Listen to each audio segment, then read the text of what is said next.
5 minutes d'entretien donc avec Monsieur Walid Jumblat et une première question toute simple qui est en forme de question également dans la fin de ce reportage. Alors cette dernière trêve, c'est une trêve de plus ou c'est la bonne avant la formation enfin d'un gouvernement?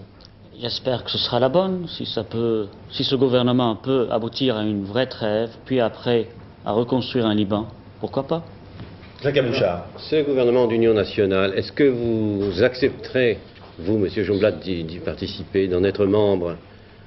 Si c'est une condition pour aboutir à la paix ou bien à la trêve, parce que la paix c'est un mot très difficile à aboutir au Liban, oui. Donc, d'une certaine manière, vous ne reniez plus l'autorité du président Gemayel, que vous avez considéré comme un traître, disons-le. Malheureusement, j'ai été obligé d'abandonner mon slogan d'abattre Amin Gemayel. Mais Amin Gemayel, pour moi, est toujours responsable de crimes envers le peuple libanais. Et un de ces jours, il sera jugé. Donc vous acceptez de collaborer avec lui maintenant? Si c'est pour épargner la perte de vie civile, je suis prêt. Dans quelles conditions vous seriez prêt? À quel poste? À quel titre? Ça importe peu ou c'est très important? Ça importe peu. Peut-être ma présence, semble-t-il ma présence, est nécessaire pour cette trêve. Je suis d'accord. Jacques?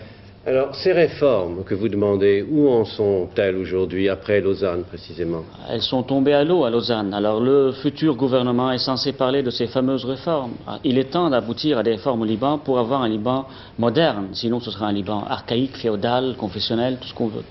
Alors vous êtes un allié privilégié de la Syrie. Est-ce qu'on pourrait imaginer, si le désordre se maintenait, qu'à la limite l'armée syrienne doit venir à Beyrouth mettre de l'ordre? J'étais à Damas, on n'a pas mentionné cette éventualité. Simplement, j'ai compris que les Syriens avaient besoin d'un peu de calme, d'accalmie, ce qui est pas mal. Alors, on vous a souvent aussi reproché des relations un peu troubles avec Israël.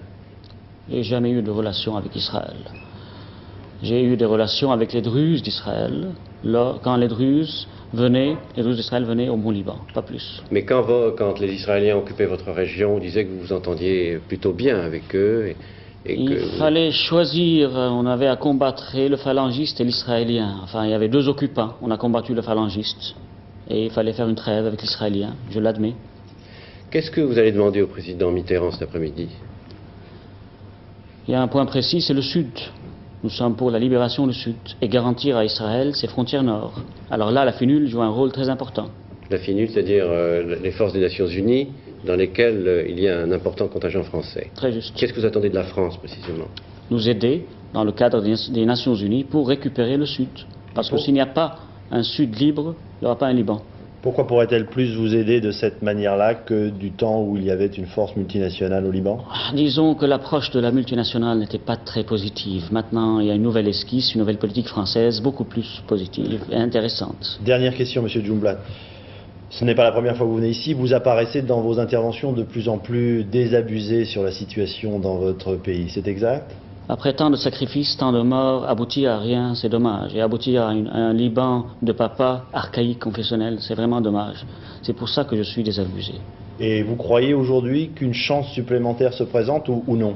Je ne sais pas si c'est possible avec ces fossiles de l'histoire, les leaders politiques libanais, d'aboutir à quelque chose. Mais il faut tenter la chance. Cela dit, vous et votre famille, vous êtes jeunes, mais vous faites aussi partie de cet archaïsme de la vie libanaise, basé sur les familles. C'est juste. Donc vous vous condamnez vous-même? C'est très juste, peut-être je me condamne moi-même, mais je prône en tout cas une nouvelle formule, un progressisme au Liban, un sécularisme, c'est-à-dire séparer l'État de la religion. Je crois que c'est la seule formule. Je vous remercie, Monsieur Jumblat.